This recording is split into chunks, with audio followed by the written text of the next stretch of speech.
ప్రణయ్ని చంపిన కేసు ఇప్పుడు తీర్పు వచ్చింది 10వ తారీఖు అని లేటెస్ట్గా ఈ తీర్పుని గురించి మార్మోగిపోతుంది. యూట్యూబ్ అంతా ట్రోలర్స్కి మళ్ళీ మసాలా దొరికింది, ఇంకేంటి మళ్ళీ ముందుకేసుకున్నారు. అయితే మరి ఇందులో చూడండి, ఇప్పుడు ఈ తీర్పు వల్ల ఉపయోగం ఏంటి అసలు? దీని గురించి చర్చించడం అవసరమా? పోయిన పిల్లడైతే రాడు, వాళ్ళ తల్లిదండ్రి పాపము కొడుకు పోయిన బాధను ఇప్పుడిప్పుడు మర్చిపోతూ ఉన్నారు.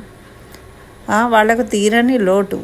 మరి అదేవిధంగా చంపబడ్డ వ్యక్తి తిరిగి రాడు, వాళ్ళ కుటుంబానికి ఏది ఉంటుందో అంతే ఉంది. దీనివల్ల ఏం మార్పు లేదు. మరి ఈ మారుతీరావు తనకు తాను శిక్షించుకున్నాడు. పాపము ఏమీ తెలియని ఆమె భార్య అనవసరంగా భర్తను కోల్పోవాల్సిన పరిస్థితి ఏర్పడింది. ఇది అమృత వల్ల జరిగిందా, ఎవరి వల్ల జరిగిందా, ఇదంతా తర్వాత. ఇప్పుడు అప్పుడైతే జరిగింది, అయిపోయింది. ఇన్ని రోజుల నుంచి పట్టించుకొని వాళ్ళు ఇప్పుడు మళ్ళీ అమృతదే తప్పు అనుకుంటూ ఇన్ని వీడియోలు చేసుడు, ఇంటర్వ్యూలు తీసుడు, డిబేట్లు పెట్టుడు, ఇది అవసరమానండి? ఇప్పుడు అమృత తప్పైనా ఒప్పైనా ఆమెకి ఎటువంటి శిక్ష ఏం లేదు.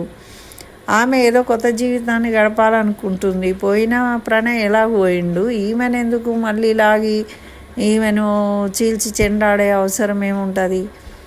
మన న్యాయం అంటే కేసు వేశారు, వాళ్ళు చర్చించారు 5 ఏళ్ల నుంచి సుదీర్ఘంగా. దానికి పాల్పడి ఎవరైతే చంపినరో వాళ్ళను శిక్షిస్తున్నారు. మరి ఇంకా